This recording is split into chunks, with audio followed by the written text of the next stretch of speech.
तो दोस्तों थंबनेल और टाइटल देख कर समझ गए होंगे ये वीडियो किस पे डिपेंड है। दोस्तों पहले मैं आपको बता देता हूँ, ये है मेरा पल्सर जो कि N160 है और ये लिया था मैंने 2023 के मंथ के एंड में, अक्टूबर नवंबर में लिया था, दिवाली धनतेरस में लिया था। और कंडीशन देखो क्या मस्त होने वाला है। इसके ऊपर मैं एक बात कहना चाहता हूँ दोस्तों, ये लिया था मैंने EMI पे, मतलब डाउन पेमेंट दिया था और मैंने ये अपना पल्सर मैं लेकर आया हुआ था धनतेरस वाले दिन। तो जब ये मैं लेकर आया था तो डाउन पेमेंट क्या दिया था, कितना EMI था, वो चीज़ें मैं आपको डिटेल में समझाता हूँ, बताता हूँ। थोड़ा मैं आपको डिटेल में आ जाते हैं, पर्ची निकालता हूँ, थोड़ा लिख रखा है आपको ना, ताकि ईजिली आपको समझा सकूँ, डिटेल में समझा सकूँ।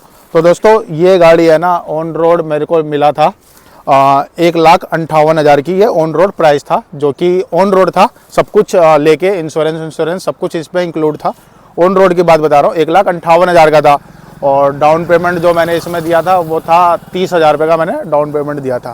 पहला 30,000 का मैंने डाउन पेमेंट दिया और 18 मंथ का मेरा किस्त बना था, जो कि 18 महीने का जो किस्त बना था वो बना था 8,742 रुपये का। मुझे याद है, फिर भी मैं एक बार ऐसे लिख रखा है ताकि आपको ईजिली समझा सकूँ। तो 8,742 रुपये का मंथली किस्त बना था, जो कि 18 महीने का था। और दोस्तों ये मंथली मेरा डिडक्ट होता रहता है, जो भी कोई प्रॉब्लम नहीं है।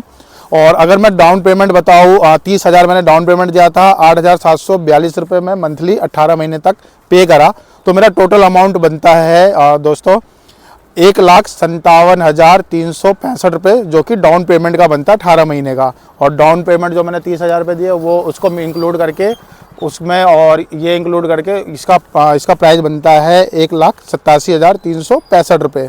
तो ये जो डाउन पेमेंट और EMI जो प्राइस पड़ के आया है, ये आया है 1,87,365 रुपये। अगर बात करी जाए मेरे को कितने का पड़ा था, ये पड़ा था मुझे 1,58,000 का। अगर 1,58,000 को 1,87,000 से डिडक्ट करते हैं, मतलब माइनस करते हैं, तो 29,000 रुपये का, 29,365 रुपये का ये प्राइस एक्स्ट्रा बढ़ा है। यानी 29,000 रुपये मैंने 18 महीने में इसको एक्स्ट्रा पे करा है। और जैसे कि मैंने बताया था कि ये बैंक से ऑलरेडी डिडक्ट हो जाता था, कट जाता था, जो कि 8,742 रुपये थे, वो हर मंथली डिडक्ट हो जाता था और कोई उनको भी इशू नहीं आया। मंथली भाई पेमेंट बैंक में थे तो मंथली कट जाता था, कोई प्रॉब्लम नहीं आया। मेरा कहने का मतलब ये है, मेन मोटिव मैंने आपको पूरा डिटेल इसलिए समझाया कि आप ये देखो, डाउन पेमेंट पे जब कोई गाड़ी लेता है ना, तो उसको एक्स्ट्रा जो पेमेंट होती है 29,000, यानी 29,000 रुपये एक्स्ट्रा देना पड़ता है। ये तो 1,58,000 की बाइक है, तो 29,000 रुपये मुझे एक्स्ट्रा देना पड़ा और महीने मैंने पे भी करा। मेरा ये बस यही कहना है, मेरा ये सुझाव था जो कि आप लोगों के साथ मैं साझा करता हूँ। ये है कि जैसे कि 8,742 रुपये इसकी मंथली EMI कट रही थी, हर महीने भी कट रही थी। मेरा ये सुझाव है कि भैया इंश्योरेंस कंपनी से EMI कंपनी से ये है जो कि EMI प्रोवाइड करती है, उनसे ये मेरा सुझाव है कि आप लोग थोड़ा है ना इसमें आप है ना रियायत बरसो। इसलिए क्योंकि ऐसा नहीं है कि भाई पेमेंट देखो, पूरी पेमेंट हम दे चुके हैं और पेमेंट देने के बाद मैं ये कहना चाहता हूँ कि जो बंदा है ना मंथली इसको पेमेंट दे रहा है और मंथली डिडक्ट हो जा रहा है, तो आप लोग है ना एक मंथ का उसका जो EMI है वो माफ़ कर दो। उससे क्या रहेगा, लोगों को है ना एक ये रहेगा कि भैया मैं महीने अगर मैं पेमेंट कर रहा हूँ या मेरा महीने डिडक्ट हो रहा है, तो इससे मेरा लास्ट का जो पेमेंट होगा ना वो मेरा माइनस हो जाएगा, मतलब मुझे नहीं पे करना होगा। तो वो बंदा है ना कहीं से भी आपका EMI टाइम टू टाइम भर देगा। और ये जब ऐसे होता है, बहुत से केस में ऐसे होता है कि भाई EMI पे बंदे गाड़ी ले लेते हैं लेकिन किसी कारण नहीं भर पाते, वो अलग मैटर है।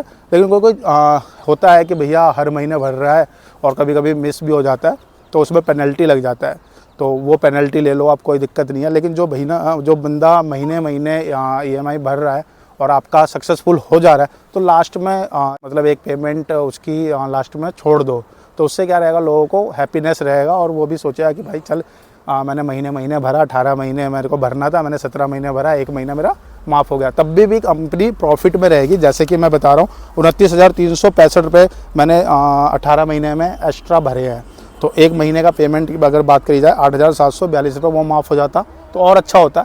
लेकिन मैं एज आ एक वीडियो के तौर पे बता रहा हूँ। जो भाई एग्री हो रहे हैं इस चीज़ से, जो मैं बताना चाह रहा हूँ, समझाना चाह रहा हूँ, भाई कमेंट सेक्शन खुले हुए हैं, आप लोग कमेंट कर सकते हो। आपको क्या सुझाव है कि इस पे ऐसा चीज़ होना ही चाहिए या नहीं होना चाहिए, आप लोग कमेंट करके ज़रूर बताना। बाकी भाई गाड़ी ये रही अपनी, और ऐसा नहीं है कि भाई पैसे नहीं है जो मैंने ये चीज़ें बना रहा हूँ, पैसे थे, EMI पे भी लेने के लिए थे, डाउन पेमेंट भी करके लिया, तो ऐसा कुछ नहीं है। बस आप लोगों का साझा करना चाहता हूँ। मेरे माइंड में ये क्वेश्चन आया और मैंने ये चीज़ सोचा, तो मैंने एक वीडियो क्रिएट कर रहा हूँ।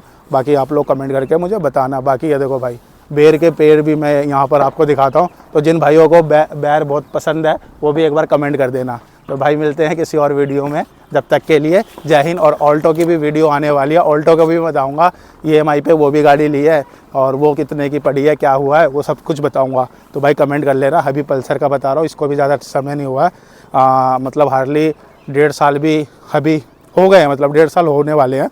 तो अब इतना समझो। तो भाई कमेंट सेक्शन खुले हैं, अपने राय ज़रूर देना।